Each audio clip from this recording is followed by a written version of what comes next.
በስመ አብ ወወልድ ወመንፈስ ቅዱስ አሐዱ አምላክ አሜን። የተወደዳችሁ የእግዚአብሔር ቤተሰቦች፣ የቅድስት ቤተክርስቲያን ልጆች፣ ወንድሞችና እህቶች በእግዚአብሔር ስም እንደምን አደራችሁ? እንደምን አረፈዳችሁ? እንደምን አላችሁ? አሜን። እግዚአብሔር አምላካችን ስለረዳን ስለጠበቀን በሕይወት በጤና ስላገናኘን በቤቱ እንድንገኝ በፊቱ እንድንሰባሰብ ስሙን እንድንጠራ እንድናመሰግነው ማዳኑን ለመናገርም ለመስማትም እንድንችል ስለፈቀደልን ለረዳን ለእግዚአብሔር ክብር ምስጋና ይድረሰው። ሰላም ናችሁ? እንደምን አደራችሁ? ሞቅ እንዲል ማለት ነው፣ ነቃ እንድንል እግዚአብሔር አምላካችን ክብር ምስጋና ይድረሰው። ዛሬ እንግዲህ እኔ በደረሱኝ ጥያቄዎች መሰረት በተዘጋጀሁባቸው ጥያቄዎች ላይ ጥያቄዎችን የደረሱኝን ጥያቄዎች እያነበቡ ለጥያቄዎቹ መልስ እየሰጠው እናንተም ማስታወሻ እየያዛችሁ ትቀጥላላችሁ ማለት ነው። ሲያስፈልግ መጽሐፍ ቅዱስ እናነባለን። ግን ጥያቄዎቹ መጽሐፍ ቅዱሱን ራሱን ንባቡን ስለያዙ ለንባቡ ተለዋጭ ንባብ ካላስፈልገ በቀር መጽሐፍ ቅዱስ ቀጥታ መክፈት ላያስፈልግ ይችላል። ሲያስፈልግ ግን እኔ እጠቀማለሁኝ።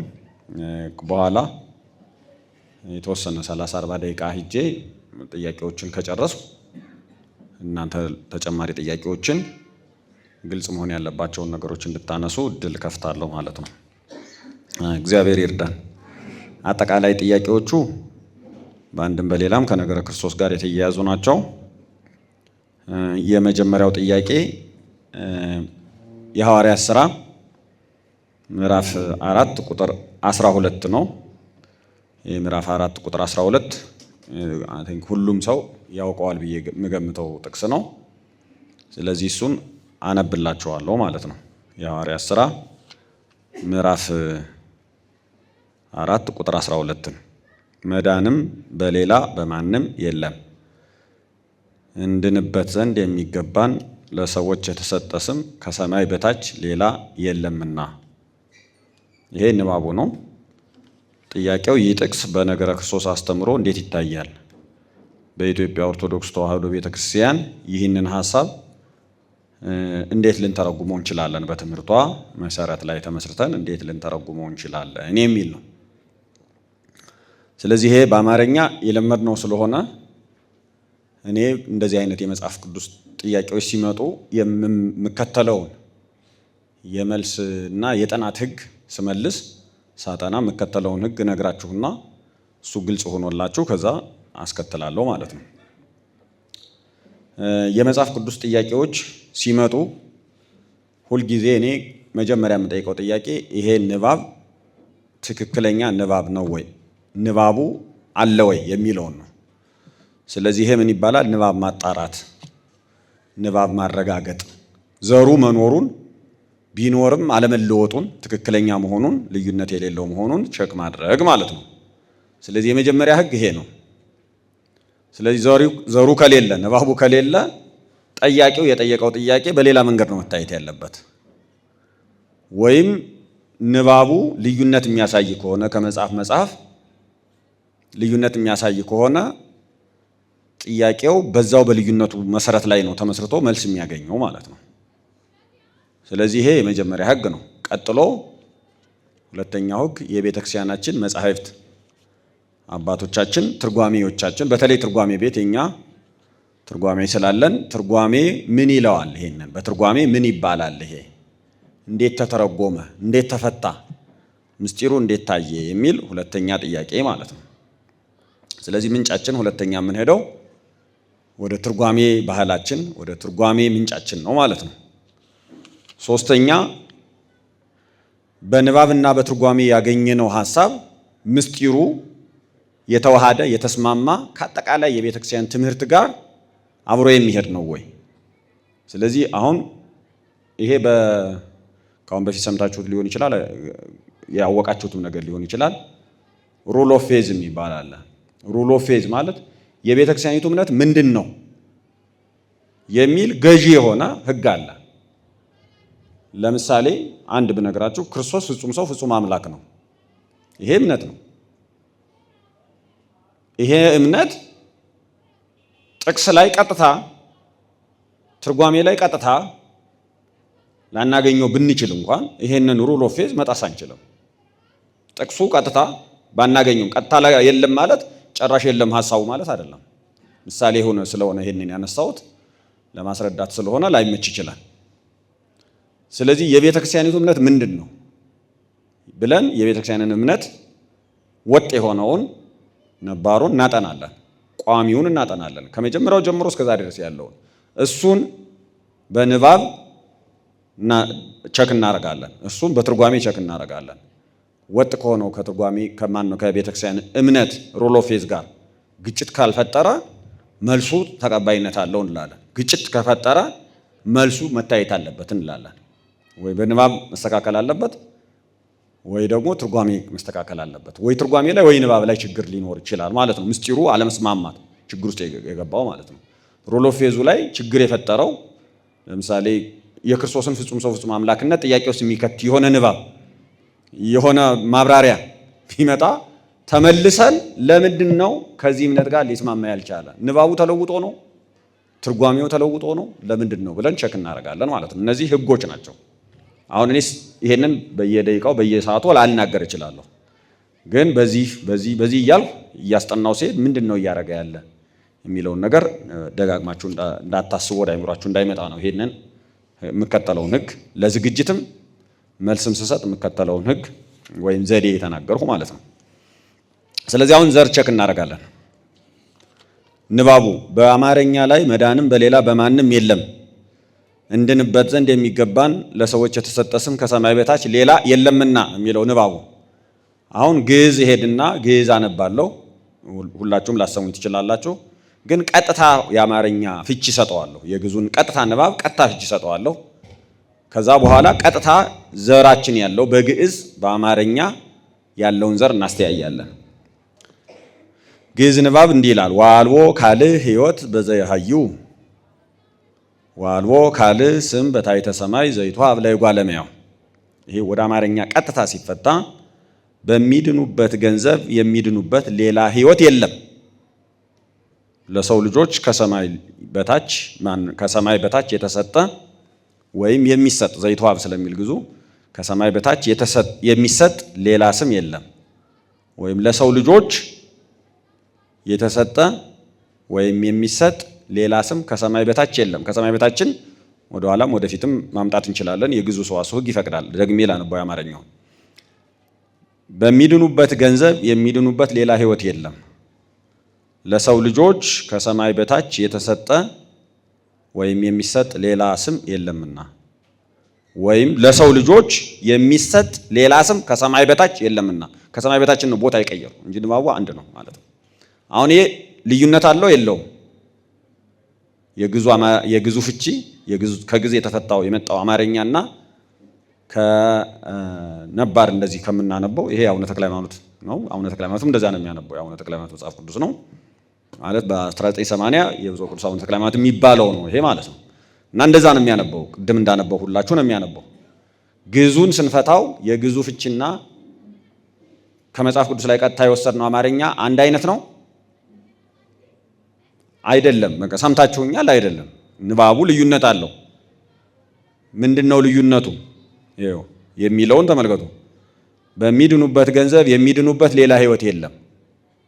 አሁን መዳን በማንም በሌላ በማንም የለም ነው የሚለው። በሚድኑበት ገንዘብ የሚድኑበት ሌላ ሕይወት የለም።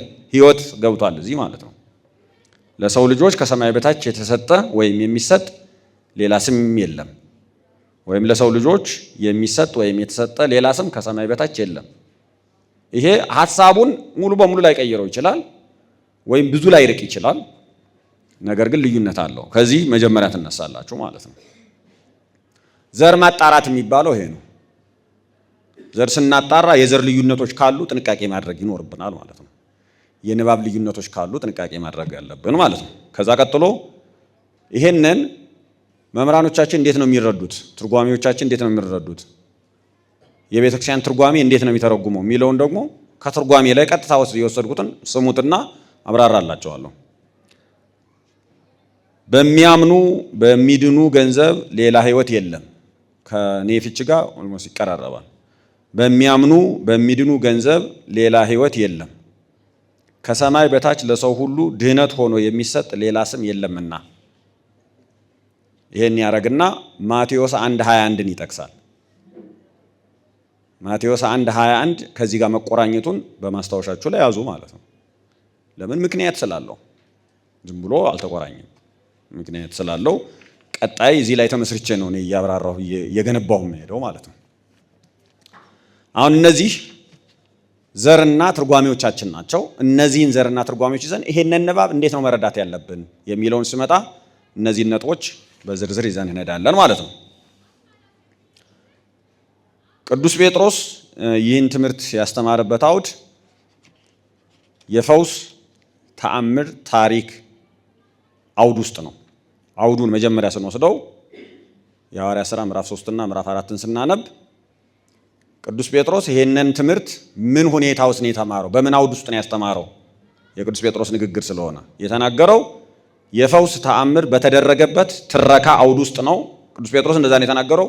ሉቃስም በዛ አውድ ውስጥ ነው የጻፈው ማለት ነው። ስለዚህ ይህንን መሰረት አድርገው ይህ ንባብ ስለ ፈውስ እንጂ ስለ ስጋዊ በስጋዊ ፈውስ ላይ የተመሰረተ ተአምርን የሚመለከት እንጂ ከኃጢአት ስለመዳን የዘላለም ሕይወት ስለማግኘት አይናገርም ብለው የሚናገሩም የጻፉም አሉ፣ አውቃለሁ ማለት ነው። የጻፉ አሉ፣ የሚናገሩም አሉ። እናንተም በዚህ ምክንያት ሊሆን ይችላል ጥያቄው እንዲቀርብ ያደረጋችሁት ማለት ነው። ስለምንድን ነው የሚናገረው? ይሄ ክፍል ጥቅሱን እንዴት ነው መረዳት ያለብን? እንዴት ነው ማመን ያለብን? እንዴት ነው መስበክ ያለብን ነው ጥያቄው። የጥያቄው ቶን ይሄ ስለሆነ ማለት ነው። ስለዚህ ቅዱስ ጴጥሮስ በፈውስ ተአምር ውስጥ በፈውስ ታሪክ ውስጥ የተናገረው ይሄንን ተከትለው ሰዎቹ ይሄ ጥቅስ ተገፍቷል ማለት ተገፍቷል ስላችሁ ተለጥጧል፣ ሰፍቷል፣ ከአውዱ ወጥቷል። ስለዚህ መነገር ያለበት በተአምር በፈውስ ከደዌ ሥጋ በመዳን አውድ ውስጥ ነው እንጂ ከዛ አልፎ ወደ ከኃጢአት ወደ መዳን የዘላለም ሕይወት ወደ ማግኘት ሰፍቶ መነገር የለበትም ብለው የጻፉ የተናገሩ አሉ። ዝርዝር መናገር አይጠበቅብኝም። አሁን አንድ ሁለት እያል ይሄ ትክክል አይደለም፣ ትክክለኛው ትርጓሜ መሆን ያለበት ምንድን ነው የሚለውን ማስረጃ እየሰጠው እሄዳለሁ። ማስረጃ እያዛችሁ ነው የምትሄዱ። ይሄ አውድ የፈውስ አውድ ቢሆንም በፈውስ ተአምር ታሪክ ውስጥ የተነገረ ቢሆንም ታሪኩ የሚናገረው ስለ ፈውስ ከደዌ ሥጋ ስለ መዳን ብቻ አይደለም። ስለ አጠቃላይ የክርስቶስ አዳኝነት ነው የሚናገረው። ስለ ክርስቶስ የስሙ ኃይል ነው የሚናገረው። ለዚህ ደግሞ ማስረጃ ሰጣቸዋለሁ። ቢያንስ እኔ 5 ማስረጃዎች ይዣለሁ። እነሱ ማስረጃዎች እየያዛችሁ አንድ ሁለት እያላችሁ ይሄን አጽንኦት ሰጥተን እናሰፋዋለን ማለት የክርስቶስን ሁለንተናዊ የማዳን ሥራ በሥጋም በነፍስም የማዳን ሥራውን የስሙን ኃይል ነው የሚናገር እንጂ ስለ ተአምራት ብቻ የተጻፈ አይደለም።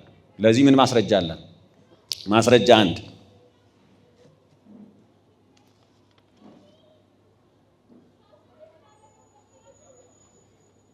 ይሄ ክፍል የሚናገረው ስለ ስጋዊ ተአምር ነው ብለን ብንወስደው እንኳን በራሱ የሚያመጣውን ነገር ተመልከቱት። ኦኬ፣ ምንድን ነው የሚለው? አንድ ማስረጃ ራሱን ነው ማለት በራሱ ነው።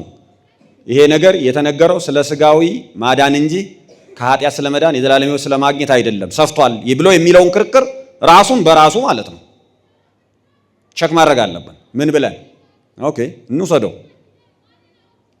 ይሄ ጥቅስ የሚናገረው ስለ ስጋዊ ፈውስ ነው። ከስጋ ደዌ ወይም ከደዌ ስጋ ስለ መዳን ነው የሚለውን እንዳለ እንውሰድና ቸክ እናድርገው ቢባል ይሄ የሚሆነው በምንድን ነው ይላል?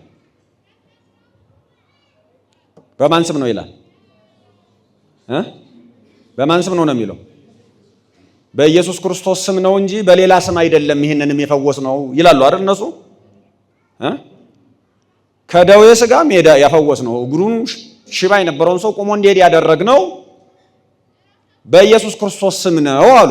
ኦኬ ስለዚህ ብቻ ነው የሚናገር የሚለው ሰው የለም። ስለዚህ ብቻ አይደለም የሚናገረው፣ ነገሩን በሌላ መንገድ አስተን ማየት አለብን ለማለት ይሄንን ጥቅስ ራሱን ይሄንን ማብራሪያ ራሱን እንወስድና ኦኬ ስለ ከደዌ ሥጋ ስለ መዳን ስለ ሥጋዊ ፈውስ ይናገራል ብለን ወስደን እንኳን እሺ ሥጋዊ ፈውስ የሚገኘው ከደዌ ሥጋ መዳን የሚገኘው በኢየሱስ ክርስቶስ ስም ነው እንጂ በሌላ ስም አይደለም ብለን እንስማማ። በዚህ እንነሳ። በዚህ ተነስተን ኦኬ ሥጋዊ ፈውስ በኢየሱስ ክርስቶስ ስም የሚገኝ ከሆነና በሌላ ስም ሥጋዊ ፈውስ አላደረግንም ብለው የሚናገሩ ከሆነ ከሥጋዊ ፈውስና ከዘላለም ሕይወት ማግኘት የትኛው ነው የሚበልጠው? የዘላለም ሕይወት ማግኘት አይደል? ኦኬ ከደዌ ሥጋ ከመዳንና ከደዌ ነፍስ ከመዳን የትኛው ነው የሚበልጠው? ከደዌ ነፍስ መዳን ነው። ከኃጢአት መዳን ነው የሚበልጠው። ታችኛው ዝቅተኛው ፈውስ ዝቅተኛው መላችሁ ታችኛው ፈውስ ማለት ነው ሥጋዊ ፈውስ በኢየሱስ ክርስቶስ ስም ብቻ ከሆነ የተደረገው የሚናገረው ስለዚህ ብቻ ነው እንጂ ስለሌላ አይደለም ልንል አንችልም። የሚበልጠውማ በሌላ ስም ሊሆን አይችልም። የበለጠ የከበረው በማን ስም ብቻ ነው የሚሆነው ማለት ነው? በክርስቶስ ስም ነው የሚሆነው። ምክንያቱስ የበለጠ ነገር ነው፣ ከሥጋዊ ፈውስ የበለጠ ነገር ነው። ይሄኛውን ሥጋዊ ፈውሱን ያደረግነው በኢየሱስ ክርስቶስ ስም ብቻ ነው እያሉ እየነገሩን ነው የሚለው ሰው ማስተዋል ያለበት ነገር ምንድን ነው? እሺ ሥጋዊ ፈውሱን ያደረግነው በኢየሱስ ክርስቶስ ስም ነው እንጂ በሌላ ስም አይደለም። ምክንያቱም ሥጋዊ ፈውስ እንኳን ማግኘት በሌላ ስም አይቻልም ካሉ እነዛ ሰዎች መንፈሳዊ ፈውስን ከኃጢአት መዳንን በሌላ ስም እናገኛለን ብለው ሊያምኑ ይችላሉ? አያምኑም። ምክንያቱም የበለጠው ነገር ከኃጢአት መዳን ነው፣ ከደዌ ነፍስ መዳን ነው። የበለጠው ነገር የኢየሱስ ክርስቶስን ስም ይፈልጋል ማለት ነው። የበለጠ በኢየሱስ ክርስቶስ መሆኑን ይፈልጋል ማለት ነው ያ ነገር። ስለዚህ ራሱ ውስጡ ፋላሲ ያለ ማለት ነው። ይሄ ነገር የሚናገረው ስለ ሥጋዊ ፈውስ ነው በሚለው አነጋገር ውስጥ ራሱ ፋላሲ ያለ በውስጡ ችግርም አለበት ማለት ነው። ጥሩ ነገር አይደለም እያልኳቸው አይደለም፣ አውዱን እየገለጠ ነው። ለአውዱ ስናደላ ግን እሺ አውዱ ስለ ሥጋዊ ፈውስ ነው የሚናገር፣ መነሻው እሱ ነው።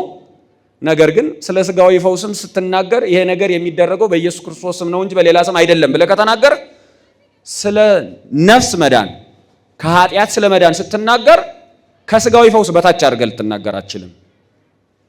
እንዲያውም የሰው ልጆች የነፍስ መዳን ከኃጢአት መዳን በኢየሱስ ክርስቶስ ሞትና ትንሣኤ ብቻ የተሰጠ ነው የተፈጸመ ነው የሚለውን ማረጋገጥ እንዳለብህ ነው የሚያሳይህ። ይሄን መጀመሪያ እንይዛለን። ይሄ ግልጽ ሆኖላችሁ ይሁን አይሆን አላውቅም፣ ግን የምችለውን ነገር አድርጌያለሁ። የኔ አቅም ይሄ ነው ማለት ነው። አንዱ የመጀመሪያው ማስረጃ ይሄ ነው። ራሱን ማስፋት፣ ራሱን ግልጽ ማድረግ፣ ያንኑ መልስ ማለት ነው። ኮንቴክስቱ ላይ አውዱ ላይ አጥበው የሚናገሩትን ሰዎች አስፉና ስለ ሥጋዊ ፈውስ ስትናገሩ በኢየሱስ ክርስቶስም ብቻ ተደረገ ካላችሁ፣ መዳን የተሰጠው ደዌ ሥጋ የዳነው በኢየሱስ ክርስቶስም ብቻ ነው እንጂ በሌላ ስም አይደለም ካላችሁ፣ የዘላለም ሕይወት የሚሰጠውም ከደዌ ነፍስ መዳን የሚቻለው በኢየሱስ ክርስቶስም ብቻ ነው። ምክንያቱም ከደዌ ሥጋ ይልቅ ደዌ ነፍሱ ምን ያለ ስለሆነ የጸና ስለሆነ። ይሄ ግልጽ ይሁን። ሁለተኛ የአንድምታ ትርጓሜ ሊቃውንት ይህንን ንባብ ቅድም አሳይቻቸዋለሁ። ይህንን ንባብ ሲተረጉሙ ማቴዎስ 1:21ን ተጠቅመዋል። አቆራኝተዋል። እዛው ትርጓሜ ውስጥ ማለት ተቆራኝተዋል። ምን ማለት ነው ይሄ ማለት? ማቴዎስ 1:21 ምንድን ነው የሚለው? ማቴዎስ ምዕራፍ 1 ቁጥር 1 ምንድን ነው የሚለው? ምዕራፍ 1 ቁጥር 21 ይቅርታ፣ ምንድን ነው የሚለው? ያው ሁሉም ሰው ላያስታውስ ስለሚችል ላንብላቸው። 1:21 ምን ይላል? እርሱ ሕዝቡን ከኃጢአታቸው ያድናቸዋልና ስሙን ኢየሱስ ትለዋለህ። እርሱ ሕዝቡን ከምናቸው ያድናቸዋልና ከኃጢአታቸው ያድናቸዋልና፣ ስለዚህ ስሙ ምን ይባል? ኢየሱስ ይባል። ይሄ ጥቅስና የሐዋርያት ሥራ ምዕራፍ 4 ቁጥር 12 ተቆራኙ ማለት ምን ማለት ነው? ያ ክፍል ኢየሱስ ክርስቶስ የሚለው ስም ወይም ቀጥታ ኢየሱስ የሚለው ስም ብቻውን ስለሆነ የተወሰደ ኢየሱስ የሚለው ስም ሕዝቡን ከኃጢአት የሚያድን ስም መሆኑን ግልጽ ያደርጋል። ይሄ ማለት እዛኛውም ላይ የሐዋርያት ሥራ ምዕራፍ 4 ቁጥር 12ም ላይ የሚናገረው ከኃጢአት ስለ መዳንም ነው ማለት ነው። ይሄ ሁለተኛ ማስረጃ ነው። ይሄን መያዝ አለብን። ሶስተኛ በታሪኩ አውድ ውስጥ ራሱን ታሪኩን የሐዋርያት ሥራ ምዕራፍ 4ን ስታነቡ በታሪኩ አውድ ውስጥ በንባቡ ውስጥ በትረካው ውስጥ ራሱ ምን እንደሚል ተመልከቱ። አንዴ ላንብላችሁ 4ን ሲጀምር ምን እንደሚል ማለት ነው። ምዕራፍ 4 ቁጥር 1 ለሕዝቡም ሲናገሩ የካህናት አለቆችና የመቅደስ አዛዦች ሰዱቃውያንም ሕዝቡን ስላስተማሩና በኢየሱስ የሙታን ትንሣኤ ስለሰበኩ ተቸግረው ወደ እነርሱ ቀረቡ። እጃቸውንም ጭነውባቸው አሁን መሽቶ ነበርና እስከ ማግስቱ ድረስ በወህኒ አኖሯቸው ይላል። አሁን የታሰሩበት እነዚህ ሰዎች የታሰሩበት ምክንያት ምንድን ነው? ድውይ ይፈውሳቸዋል ተብለው ነው? ምን ተብለው ነው የታሰሩት? ስለሰበኩ አይደል? ስብከቱ ምንድን ነው? ድውይ መፈወስ ይቻላል የሚል ነው ስብከቱ። ምንድን ነው? የኢየሱስ ክርስቶስ ሞትና ትንሣኤ ነው አይደል? የኢየሱስ ክርስቶስን ሞትና ትንሣኤ እየሰበኩ ነው። ለእስር የዳረጋቸው ሞቱና ትንሣኤው ነው። ስለዚህ በታሪኩ ውስጥ በአውዱ ውስጥ ራሱ ትልቁ ቁም ነገር ትልቁ ዋና ጉዳይ የአንድ ሰው መፈወስ አለመፈወስ አይደለም። ዋናው ትምህርት ኢየሱስ ክርስቶስ ከሙታን ተለይቶ ተነስቷል የሚለው ሐሳብ ነው። ፈውስ የተደረገው ይሄንን ሐሳብ ይሄን ትምህርት ለማጽናት ነው እንጂ ራሱን የቻለ የተገነጠለ ነገር ሆኖ አይደለም። ፈውሱ የፈረንጅ ቋንቋ ሊጠቀም ሰከንደሪ ነው። ዋናው ጉዳይ የክርስቶስ ሞትና ትንሣኤ ነው። ፈውሱ የተደረገው የክርስቶስን ሞትና ትንሣኤ የሚያረጋግጥ ምልክት ሆኖ ነው፣ ተአምር ሆኖ ነው። ይህን ታውቃላችሁ በየቦታው በተለይ የማርቆስ ወንጌል ምዕራፍ 16 ስታነቡ ወጥተው ሰበኩ፣ እግዚአብሔርም ቃላቸውን ስብከታቸውን በሚከተሉት ቀጥሎ በሚመጣ ምልክት ምን ያደርግ ነበር ነው የሚለው? ያጸና ነበር ነው የሚለው። እያጸና ነው የሚለው ትምህርታቸውን። ስብከቱ ዋና ነው፣ ትምህርቱ ዋና ነው። ያ ስብከትና ትምህርት ደግሞ ዋና ይዘቱ የክርስቶስ ሞትና ትንሣኤ ነው። ስለዚህ ያሳሰራቸው ይሄ ነው፣ አደባባይ ያቆማቸው ይሄ ነው። ከታሰሩ በኋላ ተጠርተው ሲመጡ ነው ይሄንን ቃል የተናገሩት ማለት ነው። እኛ የፈወስነው በእርሱ ስም ነው፣ የምንሰብከው ትንሣኤውም የእሱ ነው፣ ሞቱም የእርሱ ነው፣ ማዳኑም የእርሱ ነው፣ በሌላ ነገር ታምር እንዳደረግን መውሰድ የለባችሁም ብለው ቀጥታ ፈውሱን ወቅታዊውን ነገር እዚህ ውስጥ አስገቡት እንጂ ዋና ግጭት ውስጥ ፈጥሮ ያለው የክርስቶስ ሞትና ትንሣኤ ነው። ስለዚህ የክርስቶስን ሞትና ትንሣኤ አስወጥተን ከአውዱ የፈውስ ታሪክ ብቻ ልናደርገው አንችልም። አውዱ በዋናነት የክርስቶስን ሞትና ትንሣኤ ምን ብሏል? በውስጡ ይዟል። ስለዚህ ሁሌ መርሳት የለብንም። የክርስቶስ ሞትና ትንሣኤ እየተሰበከ የሚደረግ ታምር ዋና ዓላማው ወደ ክርስቶስ ሞትና ትንሣኤ መምራት ነው እንጂ በራሱ የተነጠለ ስራ አይደለም። የክርስቶስ ሞትና ትንሣኤ እየተሰበከ የሚደረግ መዳን ዋና ዓላማው ወደ ዋናው ከኃጢአት ወደ መዳን ወይ ዘላለም ሕይወት ወደ ማግኘት ና ብሎ የሚደረግ ጥሪ እንጂ ራሱን የቻለ የተነጠለ ነገር አይደለም። ካልተቀበለውስ ስጋዊ ፈውሱን ተቀብሎ መንፈሳዊውን ፈውስ ከኃጢአት ስለ መዳን የሚነገረውን የክርስቶስን የሞቱን የትንሣኤውን ዜና ቸል ብሎ ከሄደስ ይጠፋል። ዋናው መልእክት ግን አንተ ሰው ፈውስ ተደርጎልሃል፣ ዛሬ እግርህ ሽባ ነበረ ሂደሃል፣ ተተርትሮልሃል፣ ለምጽ ነበረብህ ድነሃል፣ ስለዚህ ደህና ሁን የሚል አይደለም። ዋናው መልእክት የክርስቶስ ሞትና ትንሣኤ የክርስቶስ ስም ልክ ከደዌ ሥጋ እንዳዳነ ከኃጢአትም ያድንሃል፣ ብታምን ትጠቀማለህ፣ የዘላለም ሕይወት ታገኛለህ። ስለዚህ ትኩረቱ ወደዚህ አይሁን የሚል ነው ማለት ነው። ስለዚህ ዋናው እዚህ ሶስተኛ ያነሳሁት ማስረጃ በዋናው ነጥብ ውስጥ በትረካውም ውስጥ ቢሆን በአውዱም ውስጥ ቢሆን የክርስቶስ ሞትና ትንሣኤ ዋና ጉዳይ ነው። የተነጠለ አይደለም፣ የወጣ አይደለም፣ ብቸኛ የፈውስ ታሪክ አይደለም የሚለውን እንድንወስድ ነው። የሞቱና የትንሣኤው ነገር ደግሞ የኃጢአት ስርየት የዘላለም ሕይወት ጉዳይ ነው እንጂ የሥጋዊ ፈውሱ ጉዳይ ብቻ አይደለም። ተነጥሎ መታየትም አይችልም ማለት ነው። ሶስተኛ ነው። አራተኛ ማስረጃ ከቤተ ክርስቲያን አባቶች ይሄንን ጥቅስ ስለ ሥጋዊ ፈውስ ብቻ ነው የሚናገር እንጂ ስለ ኢየሱስ ክርስቶስ የዘላለም ሕይወት ሰጪነት፣ ስለ ስሙ አዳኝነት በስሙ በማመን የዘላለም ሕይወት ስለማግኘት አይደለም የሚናገረው። ይሄ ቅዱስ ጴጥሮስ የተናገረው ያስተማረው ነገር ፈውስ ያደረግነው በኢየሱስ ክርስቶስ ስም ነው ለማለት ብቻ ነው እንጂ ሌላ ነገር የለውም ያለ አንድም ሰው አላገኘውም። እኔ እስካየሁት ድረስ ማለት ነው። የእኛንም አባቶች አየው፣ የውጮቹንም ለማየት ሞከርኩኝ። ያሉኝን መጽሐፎች አድርስ ማለት ነው የኤንሸንት ክርስቲያን ኮመንታሪ ስላለ በሱ አየው። ከዛ ጋር አንድም አባት የለም። ከሌለ ማንን ተከትለን ነው ይሄ ለፈውስ ብቻ ነው ልንል የምንችለው? ልክ ነው፣ አውዱ ፈውስ ነው። ግን ፈውስ ሁልጊዜም ቢሆን ወደ ክርስቶስ የሚመራ ምልክት ነው እንጂ በራሱ የቆም አይደለም። የተነጠለ የመግቦት እግዚአብሔር አይደለም። ከዋናው ከስጋዊ የክርስቶስን ተአምር ከትምህርቱ ከሞቱ ከትንሣኤው ነጥለን አንሰብክም፣ ልናደርግም አንችልም። ከተነጠለ ራሱን የቻለ ኮንቴክስት ሰጥተን ነጥለን አይዞሌት አድርገን ከመታ ነው ባዶ ነው የሚሆነው። ወደ ክርስቶስም አያደርስም፣ ምልክትም አይሆነንም። ወደ ክርስቶስ ሞትና ትንሣኤ ካልደረስን ደግሞ ኦልሬዲ በልቶ እንደጠፋው ህዝብ ማለት እንደተበተነው 5000 ህዝብ በልቶ ጠፋ። ከዛ ትዝ ሲለው በነጋው ሲርበው እንጀራ ፈልጎ መጣ። ያው ክርስቶስም ምን አለ? ስለበላችሁ ስለጠገባችሁ እንጂ ምልክት ስላያችሁ አይደለም የምትከተሉኝ ብሎ ነቀፈ ማለት ነው። እንደዚህ አይነቱ መንፈሳዊ መንገድ አይደለም፣ አይሆንም ማለት ነው። ተአምራትን እንደዚህ መነጠል አንችልም ማለት ነው። አምስተኛ በኦርቶዶክስ ተዋሕዶ ቤተክርስቲያን እምነትና ትምህርት መሰረት አሁን እንትኑ ወሰድኩት ማለት ነው። ወደ ሩል ኦፍ ፌዝ ወሰድኩት ማለት ነው። ቅድም ስናገር አይታችኋል። እስካሁን ትርጓሜዎቻችንን ኮንቴክስቱን ቸክ እያረኩ ነበር፣ ቋንቋ ቸክ እያረኩ ነበር። አሁን ወዴት ያል ከንባብ ከትርጓሜ ወጥቼ ሩል ኦፍ ፌዛችን ምንድን ነው የሚለው የዘላለም ሕይወት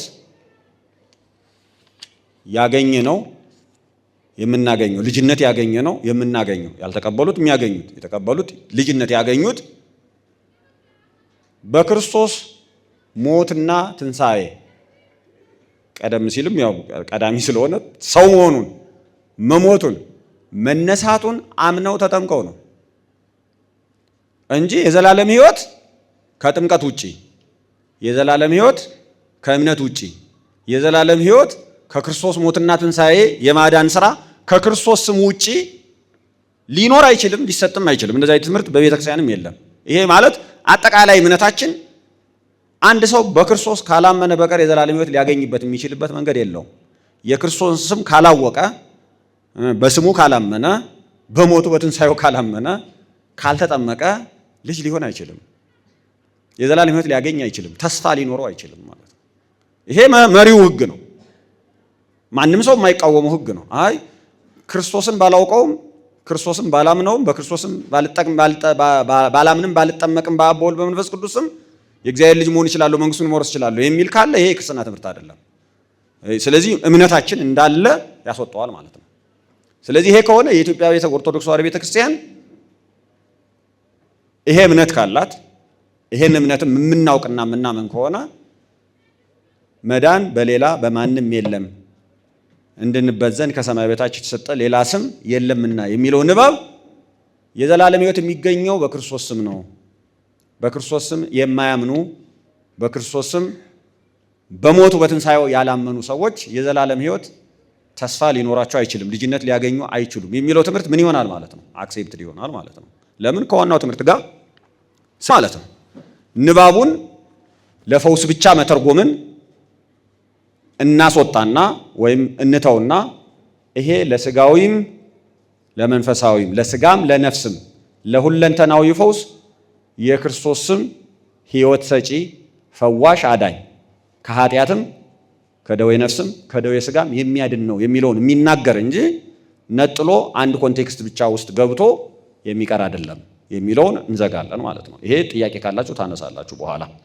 ሁለተኛውን ጥያቄ አነብላችኋለሁ። ሰብሰብ ለማድረግ ሞክራለሁ ከሁለት ጀምሮ ማለት ነው። ሁለተኛው ጥያቄ አንደኛ ቆሮንቶስ ምዕራፍ 8 ቁጥር 6 ነው። ይሄ ምንድነው የሚለው? ለእኛስ ነገር ሁሉ ከእርሱ የሆነ እኛም ለእርሱ የሆን አንድ አምላክ አብ አለን። ነገር ሁሉም በእርሱ በኩል የሆነ እኛም በእርሱ በኩል የሆን አንድ ጌታ ኢየሱስ ክርስቶስ አለን ይልና ይህ ንባብ ከቤተ ክርስቲያናችን አስተምሮ አንጻር እንዴት እንገንዘበው ወይም እንዴት እንረዳው የሚል ነው።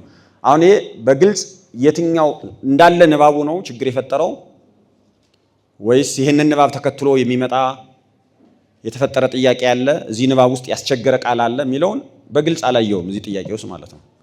ስላላየው የገመትኩትን ይዤ ነው የምሄደው። ምን አስቸግሯቸው ነው ይሄን ጥያቄ የጠየቀ ሰው ምን አጋጥሞት ነው? ምን አስቸግሮት ነው? እንዴት ልንፈታለት እንችላለን የሚለውን ነገር ግምት ወስጄ ነው እኔ ማብራሪያ የምሰጥ ማለት ነው። የቤተክርስቲያንን ትምህርት ፍለጋ የመጣሁት የሱን ተከትዬ ነው ማለት ነው።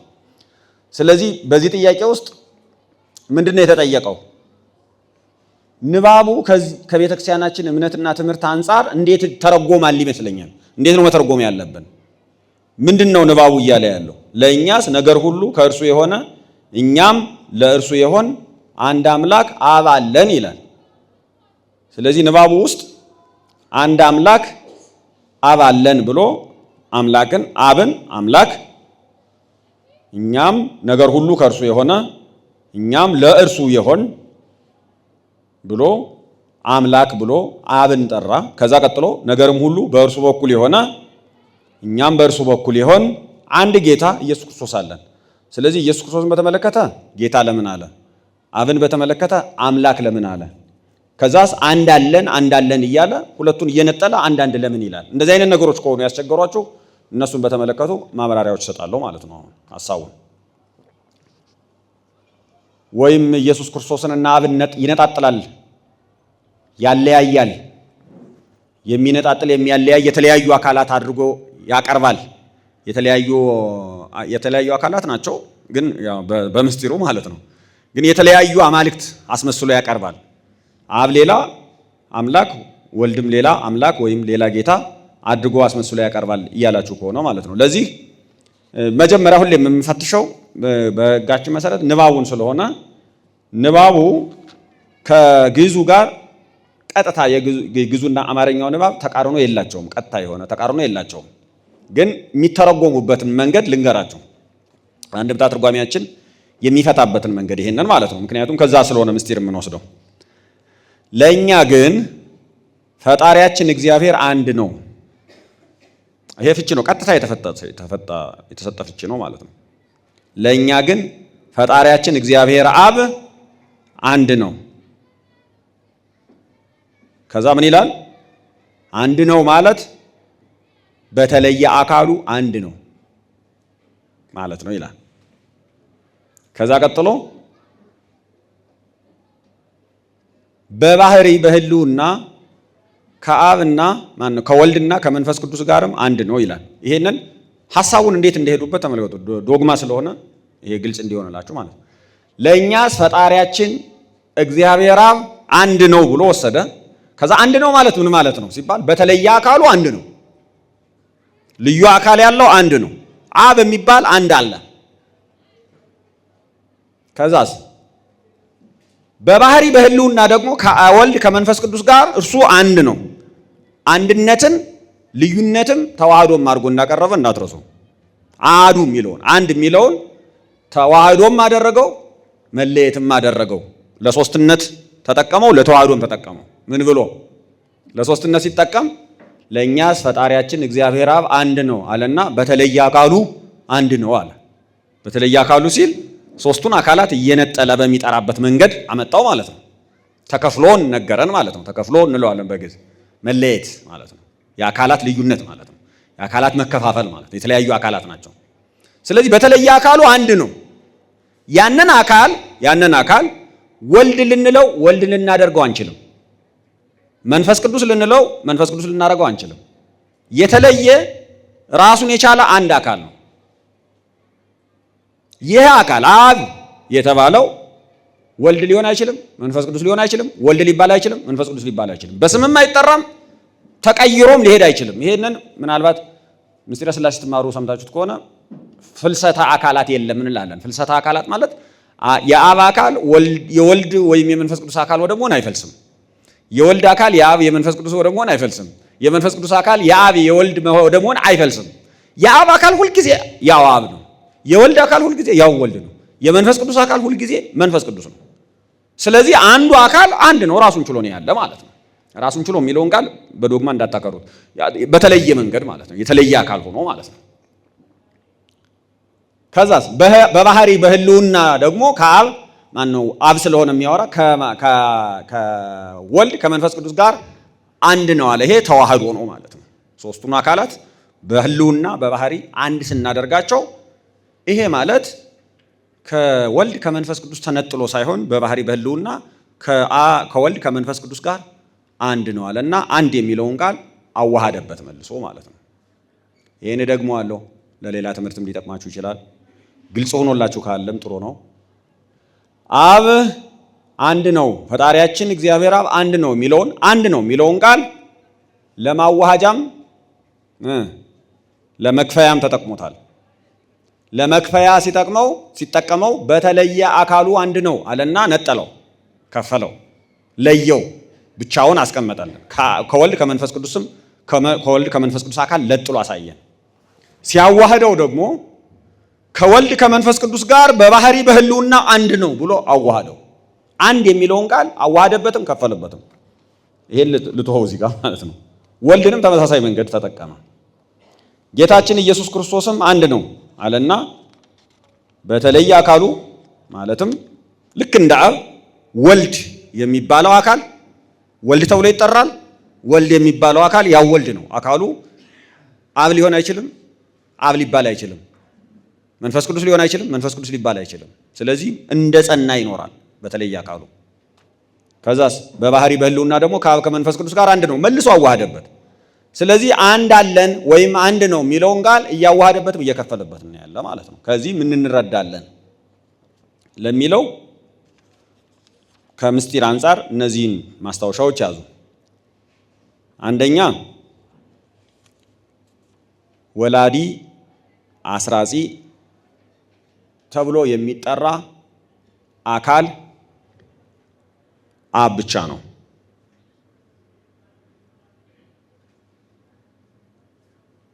ወላዲ አስራጺ ተብሎ የሚጠራው አካል አንድ ነው ማለት አንድ ብቻ ነው፣ በውስጡ ብቻ አለ። የተለየ አንድ አካል አለ ማለት ነው። አንድ ነው። ሁለት ወላዲ የለም፣ ሁለት አስራጺ የለም።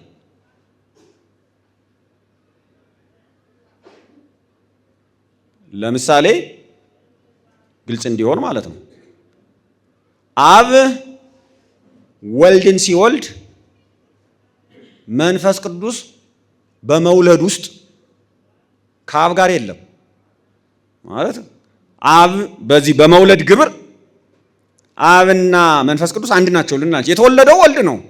ምን አለ አብ ሲወልድ መንፈስ ቅዱስስ ራሱ የተደ ልንል አንችልም። ትምህርቱ በዚህ መንገድ አይገለጽም ማለት ነው። ማብራሪያ ሊያስፈልገን ይችላል።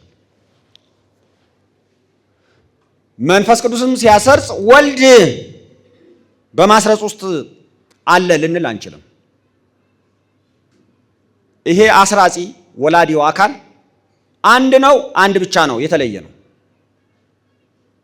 ስለዚህ ሁለት አካላት ወይ ሶስት አካላት አስራጺ ሊሆኑ አይችሉም፣ ወላዲ ሊሆኑ አይችሉም። ተወላዲውም ተመሳሳይ ነው፣ ሰራጺውም ተመሳሳይ ነው። ለዚህ ነው ባለፈው ይቅርታ በ1054 ዓመተ ምህረት ካቶሊኮች ወልድ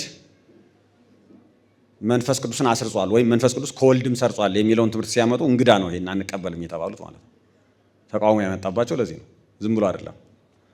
ስለዚህ ይሄን መጀመሪያ ትይዛላችሁ። ሁለተኛ ፍጥረቱን ሁሉ በእርሱ አስገኝነት የፈጠረ እግዚአብሔር አብም አንድ ነው። ለፈጣሪነቱን ስንሰጠው ፈጣሪነት የጋራ ገንዘብ ነው። የጋራ ገንዘብ ነው ማለት የባህሪ ገንዘብ ነው። የባህሪ ግብር ይባላል። የአካል ግብር አይደለም። በባህሪ ግብርም ስንጠራው ፍጥረትን በማስገኘት በመፍጠር ያለ እግዚአብሔር አብም አንድ ነው። ይሄን በእምነት መግለጫችን ላይ እንዴት እንዳስቀመጥነው ተመልከቱ። ይሄ የምታውቁት የእምነት ጸሎት ነው። ነአምን በአሐዱ አምላክ እግዚአብሔር አብ አሐዜ ሁሉ ገባሬ ሰማያት ወምድር ዘያስተሪ ወዘያስተሪ። የሚታየውንና የማይታየውን ሰማይንና ምድርን በፈጠረ ሁሉንም በያዘ በአንድ አምላክ በእግዚአብሔር አብ እናምናለን ይላል። በአንድ አምላክ በማን? በእግዚአብሔር አብ። ሁሉን በያዘ ሁሉን በፈጠረ ሰማይና ምድርን የሚታየውንና የማይታየውን በፈጠረ በአንድ አምላክ ይልና ይሄን ቃሉን ራሱ ወስዶት ማለት ነው። በአንድ አምላክ ይልና በእግዚአብሔር አብ እናምናለን ይላል። በዚህ በመፍጠር ግብር ግን አብ ብቻውን ይለያል። በመፍጠር ግብር ልክ በመውለድ ግብር ብቸኛ ነው እንደምንለው በመፍጠር ግብርም ፈጣሪም መባል ያለበት በመፍጠር ስራው መታወቅ ያለበት አብ ብቻ ነው እንላለን አንልም። ስለዚህ የቅድሙን አነጋገርና አሁኑ ላይ ምንድነው ልዩነት ታዲያ ያለው? በመውለድ በማስረጽ ግብር ውስጥ ያለው አካል አብ ብቻ ነው እንዳልነው በመፍጠር ግብር የሚታወቀው ወልድ ብቻ ነው አንልም። ግን ፈጣሪ የሆነ አምላክ የሆነ እግዚአብሔር አብን እናምናለን ብለን እንገልጣለን። ስንገልጥ ግን ፈጣሪነት ብቸኛ ገንዘቡ ይሆን አንልም። ወላዲነት ብቸኛ ገንዘቡ እንደሆነ እንደምንለው ማለት ነው። አስራጭነት ብቸኛ ግብሩ እንደሆነ የሱ ብቻ እንደሆነ እንደምንለው የአካል ግብርን ነጥለን የሱ ብቻ ናቸው እንደምንለው የወልድ ብቻ ነው የመንፈስ ቅዱስ ብቻ ነው የአብ ብቻ ነው እንደምንለው መፍጠር የባህሪ ግብር ስለሆነ የአብ ብቻ ነው ልንል አንችልም። በሁለተኛው እንትን ውስጥ ንባብ ውስጥ የማናስገባው ነገር ምንድነው ቢባል በእርሱ አስገኝነት ፍጥረትን ሁሉ የፈጠረ እግዚአብሔር አብ አንድ እንደሆነ እናምናለን ስንል መፍጠር የእርሱ ግብር ብቻ ነው ብለን እናምናለን ግን አንልም፣ አንለጥጥም፣ ብቻን እናስወጣታለን። ምክንያቱስ በዚህ ግብር አብና ማነው ወልድና መንፈስ ቅዱስም ምን ስለሚሉ አንድ ስለሆኑ ማለት ነው። ሶስተኛ ሁሉ በእርሱ ቃልነት የተፈጠረ ወልድ ጌታችን ኢየሱስ ክርስቶስ አንድ ነው። ከእርሱ በቀር በቃልነት ፍጥረትን ያስገኘ ወይም የፈጠረ ሌላ የለም። ለወልድም ተመሳሳይ ነው። አሁን በግብሩ ስንመጣ በኩነቱ ስንመጣ ማለት በወልድ ቃልነት ሁሉን የፈጠረ በእርሱ ሁሉ የተፈጠረ በቃልነት በመፍጠር ብቸኛ በሆነ በኢየሱስ ክርስቶስ እናምናለን፣ በቃል እናምናለን፣ በወልድ እናምናለን። ከእርሱ በቀር በቃልነት ፍጥረትን ሁሉ የፈጠረ ሌላ የለም። ቃልነት ብቸኛ ገንዘቡ ስለሆነ ልክ እንደ ወላዲነት ማለት ነው። ይሄ የኩነት ነው ግን ብቸኛ ገንዘቡ ነው። ኩነት በራሱ በሐሳቡ የማዋሃድም የመክፈልም ባህሪ ስላለው እሱ ጥንቃቄ ይፈልጋል ማለት ነው። ከዛ ቀጥሎ አሃዱ ማለትን ወይም አንድ አብ አለን ማለትን አንድ አምላክ አብ አለን አንድ ጌታ ወልድ አለን ማለትን አሃዱ የሚለውን ቃል ቅድም ተናገር ያለው በሁለት መንገድ እየተጠቀመው ነው። አንደኛ በተለየ አካሉ አብን ከወልድ ከመንፈስ ቅዱስ ወልድን ከአብ ከመንፈስ ቅዱስ መንፈስ ቅዱስን ከአብ ከወልድ እየነጠለ አንድ አካል እገሌ የሚባል እያለ እየጠራ ነው። ይህ አይነት ግብር ያለው እያለ እየጠራ ነው። ስለዚህ ይሄ ይነጥላል። ቅድም ተናገር ያለው የአራተኛ ነጥቤ። ወልድንም እንደዚሁ ከአብ ከመንፈስ ቅዱስ እየነጠለ እየጠራ ነው።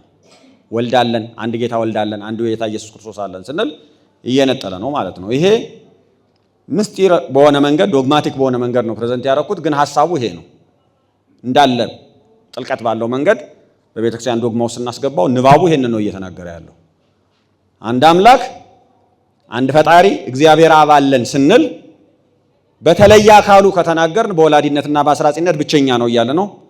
በፈጣሪነቱ ስንናገር ዓለምን ሁሉ የፈጠረ ያስገኘ አንድ አምላክ በሆነ ሰማይና ምድርን የሚታየውንና የማይታየውን ፈጠረ በእግዚአብሔር አብ እናምናለን እንላለን።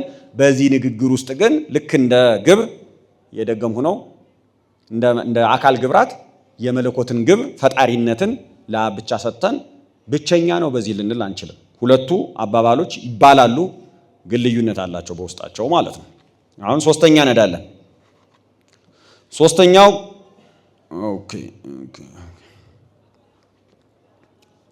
ቶሎ እነዚህ ልናንሳና እናንተ ጥያቄ ልክፈትላችሁ። ሶስተኛ ጥያቄ ሙስሊሞች ክርስቶስን ፍጡር ነው ብሎ ለማመን መጀመሪያ ሰው ፍጡር ነው ይላሉ። ከዛ ቀጥሎ ክርስቶስ ሰው ነው ይላሉ። ስለዚህ ክርስቶስ ፍጡር ነው ማለት ነው የሚል የሎጂክ የሚመስል ነገር ይናገራሉ። እነዚህን አረፍተ ነገሮች ብቻቸውን ምን ማለት እንደሆኑ መጀመሪያ መረዳት አለብን። መጀመሪያ ሰው ፍጡር ነው የሚለው 100% እውነት ነው። ሰው ፍጡር ነው የሚለው የሚያከራክር ጥያቄ አይደለም። እነሱም እዚህ ላይ የሚንደረደሩት ሳትከራከሯቸው ወደ ቀጣዩ ጉድጓድ መግባት እንዲችሉ ነው። አይናችሁ መጨፈኛ መንገድ ነው ሰው ፍጡር ነው የሚለው ማለት ነው። ይሄ ትሩዝ ነው፣ እውነት ነው፣ ጀነራል ትሩዝ ነው፣ አይን መጨፈኛ ናት። ግን ክርስቶስ ሰው ነው ማለት ጀነራል ትሩዝ ነው ወይም ምንም ስህተት የሌለበት ፐርፌክት ሴንቴንስ ነው ነው አይደለም? ምንድን ነው ችግሩ? ኤግዛክትሊ ክርስቶስ ሰው ብቻ አይደለም። ስለዚህ በውስጡ መልካም ነገር የያዘ መስሎ ጉድጓድ ነው፣ ሳር የለበሰው ጉድጓድ እንደማለት ነው ያረፍተ ነገር። ክርስቶስ ሰው ነው ብለን አይደለም እኛ የምንገልጸው። እምነታችን እንደሱ አይደለም። ሰው ነው፣ ልክ ነው፣ ግን ሰው ብቻ አይደለም። ስለዚህ ሙሉ የእምነታችን መግለጫ ምንድን ነው የሚለው? ፍጹም ሰው፣ ፍጹም አምላክ፣ ሰውም አምላክም ወይም በስጋ የተገለጠ ፍጹም አምላክ ነው። እምነታችን ይሄ ነው፣ ትምህርታችን ይሄ ነው። ግን ቆርጠው ምን ያወጡታል ማለት ነው? ክርስቶስ ሰው ነው፣ ግማሽ እውነት ስላለው ማለት ነው። ግማሽ እውነት ስላለው። ግን አንድ ነገር ግማሽ እውነት ነው ማለት በክርስትና እውነት ነው ማለት ነው? አብሮት የተቀላቀለ አብሮት የተቀመጠ መርዝ ካለ ወይም ሐሰት ካለ ጎኑ ያለው እውነት ተበክሏል ማለት ነው። ስለዚህ ጎኑ ያለውን እውነት ሐሰቱን አስወጥተን በእውነት ሞልተን ነው የምንቀበለው። በተሟላ አረፍተ ነገር ነው የምንቀበለው እንጂ በከፊል እውነት የሚመስል ነገርን ግን መርዝ ጉድጓድ የተቀመጠበትን ነገር አንቀበልም። ስለዚህ ሰው ፍጡር ነው የሚለው እውነት ነው። ክርስቶስ ሰው ነው የሚለው ግን ክርስቶስ ፍጡር ነው ስለዚህ ለማለት ለመንደርደሪያ ጉድጓድ ናት፣ ሳር የለበሰች ጉድጓድ ናት። ስለዚህ ስህተቱ የሚጀምረው ክርስቶስ ፍጡር ነው አይደለም ከሚለው አይደለም፣ ክርስቶስ ሰው ነው አይደለም ከሚለው ነው። መጀመሪያ እሱን ነው የምንሰብረው።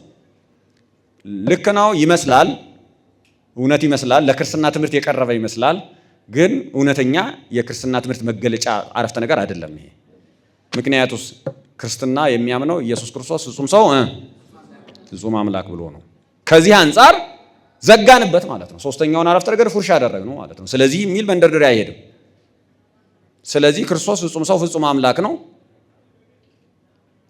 ፍጡር ብቻ ነው፣ ፈጣሪነት የለውም፣ ወይም ሰው ብቻ ነው አምላክነት የለውም ብሎ እንዲመጣ አንፈቅድለትም ማለት ነው። የመጀመሪያው ይሄ ነው።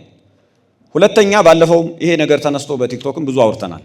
እንደውም አይ ቲንክ 47 ደቂቃ መሰለኝ ይሄን በተመለከተ የኔ እንትን አለ፣ ካስፈልገ ፌስቡክ ላይ ሼር አደርገዋለሁ። እኔ የሰጠሁት ማብራሪያ አለ። ይሄን በተመለከተ 47 ደቂቃ ይወስዳል ይመስለኛል። ክርስቶስን ፍጹም ሰው ፍጹም አምላክ እንደምንለው ሁሉ ፍጡር ፈጣሪ ልንለው እንችላለን ወይ?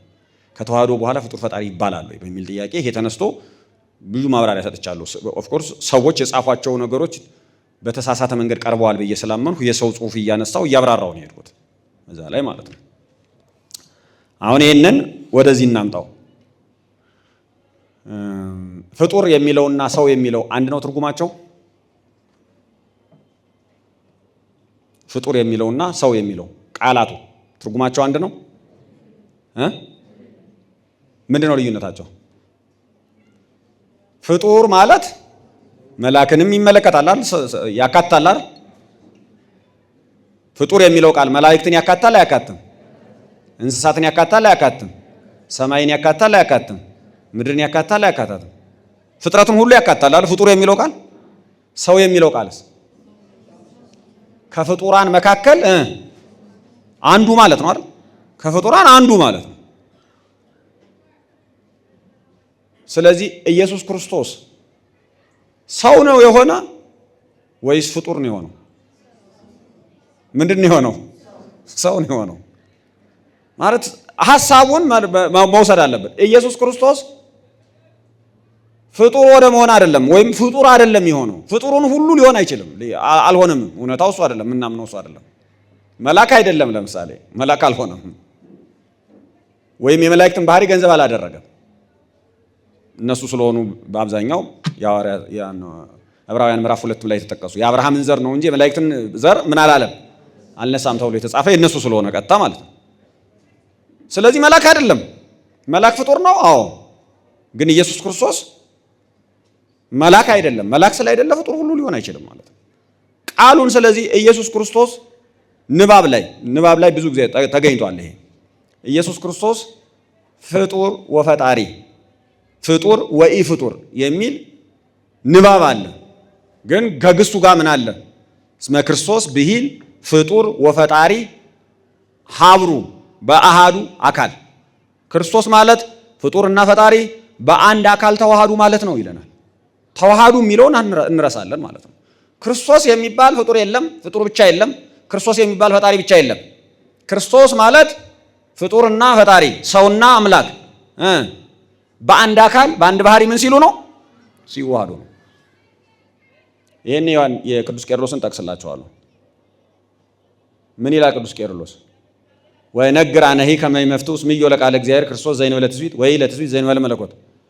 ቃለ እግዚአብሔርን ያለ ትስብእት ማለት ቃልን ስጋ ሳይሆን ያለ ስጋ ቃልን ብቻውን ክርስቶስ ብሎ መጥራት፣ ስጋንም ያለ ቃል ብቻውን ክርስቶስ ብሎ መጥራት ተገቢ እንዳይደለ ትክክል እንዳይደለ እነግራለሁ አለ፣ እናገራለሁ፣ አስተምራለሁ አለ።